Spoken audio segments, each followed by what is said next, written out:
Hello everyone, my self doctor Magan Lal, assistant professor government Bangar college Didwana. आज के इस वीडियो में हम कार्बोनिल कंपाउंडों की अमोनिया व्युत्पन्न के साथ अभिक्रियाएं जो होती हैं उनके बारे में पढ़ेंगे।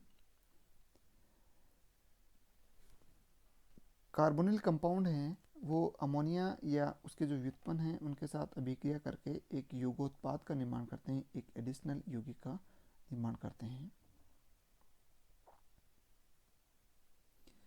अमोनिया के जो व्युत्पन्न हैं उसमें हम सबसे पहले देख रहे हैं हाइड्रोक्सिल एमीन के साथ अभिक्रिया करवाने पर। तो कार्बोनिल कंपाउंड हैं वो हाइड्रोक्सिल एमीन के साथ अभिक्रिया करके ऑक्जीम का निर्माण करते हैं। हाइड्रोक्सिल एमीन का क्या फॉर्मूला होता है? NH2OH। और उसके जब हम कार्बोनिल कंपाउंड के साथ अभिक्रिया करवाएंगे तो किसका निर्माण होगा? ऑक्जीम का निर्माण होगा। एल्डिहाइड की हाइड्रोक्सिल एमीन के साथ अभिक्रिया करवाएंगे तो एल्डोक्जिम का निर्माण होगा। और कीटोन की हाइड्रोक्सिल एमीन के साथ अभिक्रिया करवाएंगे तो कीटोन से कीटोक्जिम का निर्माण होगा। जैसे ये कार्बोनिल कंपाउंड है और उसकी हम किसके साथ अभिक्रिया करवा रहे हैं? NH2OH के साथ है। तो पहला स्टेप आप समझ सकते हैं कि नाइट्रोजन परमाणु पर एकाकी इलेक्ट्रॉन युग्म जो रहता है वो नाइट्रोजन परमाणु अपने इस एकाकी इलेक्ट्रॉन युग्म की सहायता से इस कार्बोनिल कार्बन पर जुड़ेगा। और ये मान लो कि कोई एल्डिहाइड है तो यहाँ पर क्या जुड़ गया है? NH2+ और OH, और यहाँ पर है OH-, O-। और फिर अगले स्टेप में प्रोटॉन का ट्रांसफर हो जाएगा। यहाँ से अमोनिया से एक प्रोटॉन इस कार्बन ऑक्सीजन पर आ जाएगा, नेगेटिवली चार्ज ऑक्सीजन उस पर आ जाएगा तो CH-OH और NH-OH। अगले स्टेप में क्या होगा? एक जल अणु बाहर निकलेगा, यहाँ से नाइट्रोजन से एक हाइड्रोजन और यहाँ से OH। क्या बन जाएगा? RCH double bond NOH। किसका निर्माण हो गया है? ऑक्जीम का निर्माण हो गया है। इस प्रकार के कंपाउंड जिसमें कार्बन और नाइट्रोजन के बीच में डबल बॉन्ड हो और नाइट्रोजन परमाणु पर एक OH समूह उपस्थित हो तो उनको हम क्या बोलेंगे? ऑक्जीम बोलेंगे। यदि इस कार्बन के ऊपर दो एल्किल समूह जुड़े हुए हैं तो उसको तो कीटोक्जिम, और यदि एक एल्किल समूह और एक यहाँ पर जैसे हाइड्रोजन जुड़ा हुआ है तो उसको हम क्या बोलेंगे? एल्डोक्जिम बोलेंगे। तो ये किसका निर्माण हुआ है? यहाँ पर एल्डोक्जिम का निर्माण हुआ है। तो अमोनिया डेरिवेटिव में पहला डेरिवेटिव था हाइड्रोक्सिल एमीन और दूसरा डेरिवेटिव है हाइड्रोजन। हाइड्रोजन की संरचना आप जानते हो कि अमोनिया के एक हाइड्रोजन परमाणु को हटाकर उसकी जगह दूसरा एक NH2 समूह जोड़ देते हैं, NH2 तो उसको हम क्या बोलते हैं? हाइड्रोजन। और जब हाइड्रोजन की अभिक्रिया करवाते हैं सेम ही यही अभिक्रिया होती है, किसका निर्माण हो जाएगा? हाइड्रोजन का निर्माण हो जाएगा। ओवरऑल जो अभिक्रिया होती है उसको इस बार हम देखेंगे कि ओवरऑल अभिक्रिया जब नाइट्रोजन की व्युत्पन्न के साथ हम करवाते हैं तो किस प्रकार से संपन्न होती है। नाइट्रोजन की व्युत्पन्न में एक तो हम लेते हैं NH2 और दूसरा इसके ऊपर एक है, जैसे ये अमोनिया था, अमोनिया की व्युत्पन्न के साथ हम अभिक्रिया करवाते तो अमोनिया की व्युत्पन्न में एक हाइड्रोजन परमाणु को हटाकर उसकी जगह हम क्या जोड़ देते हैं? कोई दूसरा समूह जोड़ देते हैं तो एक हो जाएगा NH2 और उसकी जगह कोई समूह जुड़ा हुआ रहेगा। तो यहाँ पर पहली वाली जो अभिक्रिया थी उसमें तो पहले जो क्या जुड़ा हुआ था? OH जुड़ा हुआ था। इस अभिक्रिया में यहाँ पर क्या जुड़ा हुआ है? NH2 जुड़ा हुआ है। NH2 जुड़ गया है तो इसको हम क्या बोलते हैं? हाइड्रोजन। और अभिक्रिया क्या होती है? और ये अभिक्रिया होती है कि यहाँ से तो H2 और यहाँ से O, ये दो बाहर निकल जाते हैं और किसका निर्माण होता है? RC डबल बॉन्ड N, और इस नाइट्रोजन पर जो भी जुड़ा हुआ है वो जैसे NH2 है या OH है तो NH2। हाइड्रोजन और फिर कार्बन और नाइट्रोजन के बीच में डबल बॉन्ड तो इसको हम बोल लेंगे हाइड्रोजन। तो किसका निर्माण होगा? हाइड्रोजन का निर्माण होगा।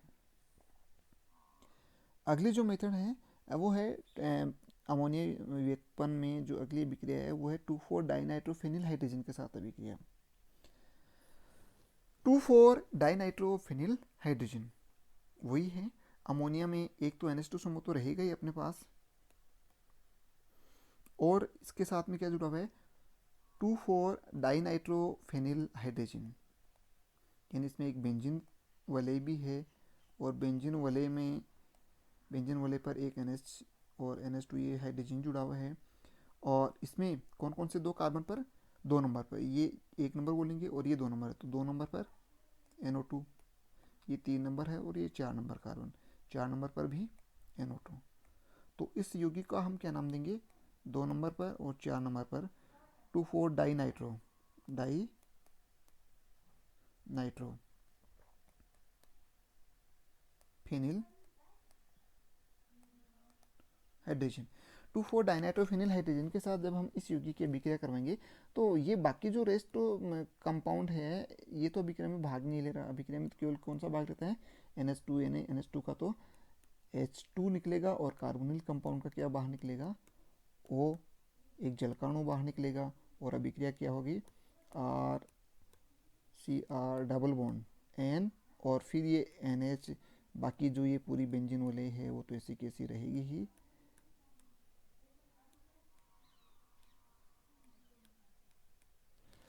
तो ये युग्मोत्पाद का निर्माण हो गया 2,4 डाइनाइट्रोफिनिल हाइड्रोजन। किसका निर्माण हो गया है, 2,4 डाइनाइट्रोफिनिल हाइड्रोजन। इस 2,4 डाइनाइट्रोफिनिल हाइड्रोजन जो योगोत्पाद निर्माण हुआ है ये एक सॉलिड योगोत्पाद होता है, और इसका एक स्पेसिफिक कलर होता है, और ये जो कलर है वो डिपेंड करता है कि जो एल्डिहाइड और कीटोन जो हमने कार्बोनिल कंपाउंड लिया था उसकी स्ट्रक्चर कैसी थी। अलग अलग एल्डिहाइड और कीटोन्स के लिए इसका कलर है वो अलग अलग होता है। तो ये जो अभिक्रिया है वो पहले जब हमारे पास एडवांस टेक्निक नहीं थी तब एल्डिहाइड और कीटोन के पहचान करने में इस मेथड को हम काम में लेते थे। आज भी हम लेबोरेटरी में कई टेस्ट ऐसे करते हैं जिनसे हमें पर्टिकुलर एल्डिहाइड या फिर कीटोन की हमें पहचान करनी हो तो उसका 2,4 डाइनाइट्रोफिनिल हाइड्रोजन डेरिवेटिव बनाकर उसके कलर के द्वारा उसकी हम पहचान कर सकते हैं। आज यदि हमें इन कार्बोनिल कंपाउंड्स की पहचान करनी हो तो हमारे पास बहुत ही एडवांस टेक्निक्स रहती हैं जिनके द्वारा हम ऑर्गेनिक कंपाउंड की पहचान कर सकते हैं। कुछ एक टेक्निक तो आपने अभी खैर इस साल आप पढ़ेंगे, जैसे IR स्पेक्ट्रोस्कोपी है, इंफ्रारेड स्पेक्ट्रोस्कोपी, या फिर आप नेक्स्ट ईयर में पढ़ेंगे NMR स्पेक्ट्रोस्कोपी। तो ये जो स्पेक्ट्रोस्कोपी टेक्निक्स हैं जिनकी सहायता से हम आज ऑर्गेनिक कंपाउंड की पहचान है वो बहुत ही सटीक तरीके से, बहुत ही रिलायबल तरीके से इनकी पहचान हम कर सकते हैं। लेकिन जब इतनी एडवांस टेक्निक पहले हमारे पास नहीं थी तब ये कुछ एक जो रिएक्शन के आधार पर कि एक कंपाउंड की हम दूसरे कंपाउंड के साथ रिएक्शन करवाएं और किस प्रकार का प्रोडक्ट बनेगा, उसकी प्रोडक्ट की कलर या उसकी स्मेल, इन चीज़ों को पहचान करके हमें किसी अज्ञात जो कार्बनिक यौगिक है उसकी हम पहचान करते थे। तो ये भी एक टेक्निक थी जिससे हम कार्बोनिल कंपाउंड की पहचान करते थे। उनके जो ये क्रिस्टलीय जो ठोस पदार्थ हमें मिल रहा था 2,4 फिनिल हाइड्रोजन, जिसका कि एक स्पेसिफिक कलर होता है, और उस कलर के द्वारा हम ऑर्गेनिक कंपाउंड की पहचान कर सकते थे। तो ये तीसरी मेथड थी अमोनिया डेरिवेटिव में। और चौथी जो मेथड है अमोनिया डेरिवेटिव में वो है अमोनिया के साथ, खुद अमोनिया के साथ ही अभिक्रिया करवाएंगे अगली रिएक्शन में।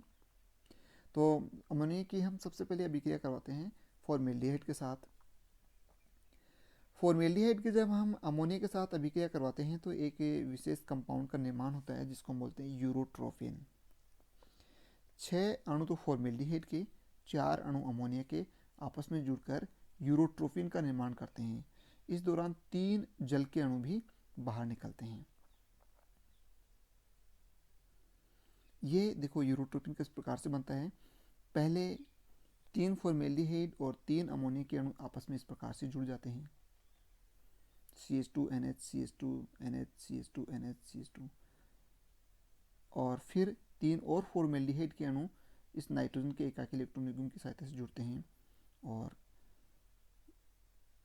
फॉर्मेल्डिहाइड है वो किस में कन्वर्ट हो जाता है, CH2OH में, और फिर इनमें से 3 जल के अणु बाहर निकलेंगे और एक नाइट्रोजन परमाणु जुड़ जाएगा, और किसका निर्माण हो जाएगा, यूरोट्रोपिन का निर्माण हो जाएगा।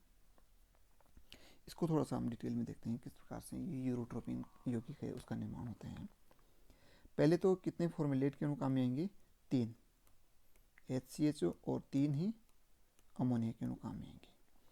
फॉर्मेल्डिहाइड में तो ऑक्सीजन और अमोनिया में 2 हाइड्रोजन ये बाहर निकलेंगे, लेकिन इस बार डबल बॉन्ड नहीं बनेगा। डबल बॉन्ड इसलिए नहीं बन रहा है क्योंकि एक रिंग का निर्माण हो रहा है। केवल एक अणु इसका होता और एक अणु इसका होता तो डबल बॉन्ड का निर्माण हो जाता, लेकिन इस बार नाइट्रोजन है वो दूसरे फॉर्मुलेट के अणु के साथ जुड़ रहा है और ये फॉर्मुलेट के अणु है वो दूसरे अमोनिया के अणु के साथ जुड़ रहा है। तो किसका निर्माण हो रहा है, एक 6 सदस्यीय वलय का निर्माण हो रहा है। 6 सदस्यीय वलय में क्या, यहाँ क्या बचा, देखो ऑक्सीजन बाहर निकल गया तो CH2 बच गया, और यहाँ NH बाहर निकल गया तो क्या, NH 2 हाइड्रोजन बाहर निकल गया तो क्या बच गया, NH।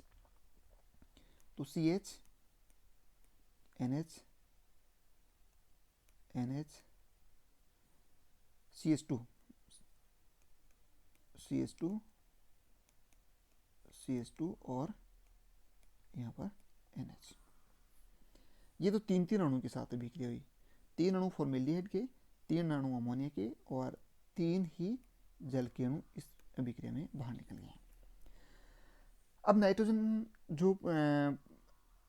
नाइट्रोजन का जो परमाणु है उसके सबके ऊपर एक एकाकी इलेक्ट्रॉन युग्म प्रेजेंट है, एक हाइड्रोजन परमाणु भी इस पर प्रेजेंट है। वो तो 3 और फॉर्मेल्डिहाइड के अणु के साथ अभिक्रिया कर लेगा, कोई नाभिक स्नेह युगात्मक अभिक्रिया HCHO 3 HCHO के साथ अभिक्रिया करेगा। तो ये जो मेन स्ट्रक्चर है वो तो ऐसा कैसा लिखेंगे हम, CH2 NH, हाँ ये NH हम नहीं लिखेंगे, नाइट्रोजन का हाइड्रोजन तो उसके ऊपर जुड़ जाएगा ऑक्सीजन पर, CH2 N और N। और इससे क्या जुड़ गया है, देखो नाइट्रोजन का एक हाइड्रोजन परमाणु इस ऑक्सीजन पर जुड़ गया है तो ये किस में कन्वर्ट हो गया है, CH2OH में। इस नाइट्रोजन के ऊपर भी एक क्या जुड़ गया है, CH2OH, और इस नाइट्रोजन परमाणु पर भी एक क्या जुड़ गया है, CH2OH। 3 CH2OH के अणु यहाँ पर जुड़ गए हैं। अब जो अगली जो मेथड है वो एक और सिंपल सी टेक्निक है, जिसमें देखो एक और अमोनिया का अणु भाग लेगा, 3 तो ये CH2OH, ये CH2OH और ये CH2OH, और एक अमोनिया का अणु। इन CH2OH का तो OH, तो एक OH तो ये, एक OH ये और एक OH ये, 3 तो OH और ये अमोनिया वाले 3 हाइड्रोजन, ये मिलके क्या बना लेंगे, 3 जल के अणु का निर्माण करेंगे। और फिर ये 3 जल के अणु इस प्रकार से बाहर निकलेंगे, CH2 N N CH2 N, नहीं यहाँ CH2 रहेगा, CH2 और ये N। इससे क्या जुड़ा था, CH2, इससे भी क्या जुड़ा था, CH2OH तो बाहर ही निकल ही रहा है, इससे क्या जुड़ा था, CH2, और इन तीनों से फिर क्या जुड़ गया था, एक नाइट्रोजन का परमाणु, तो ये नाइट्रोजन परमाणु बीच में और जुड़ गया है। तो ये जो ओरल यौगिक बना है इस यौगिक को हम क्या बोलते हैं, यूरोट्रोपिन। तो जब हमें फॉर्मेल्डिहाइड के अमोनिया के साथ अभिक्रिया करवाते हैं तो किसका निर्माण होता है, यूरोट्रोपिन का निर्माण होता है। तो आज के इस वीडियो में हम इतना ही देखेंगे, बाकी अमोनिया के साथ जो अभिक्रियाएं हैं वो हम नेक्स्ट वीडियो में देखेंगे। Thank you.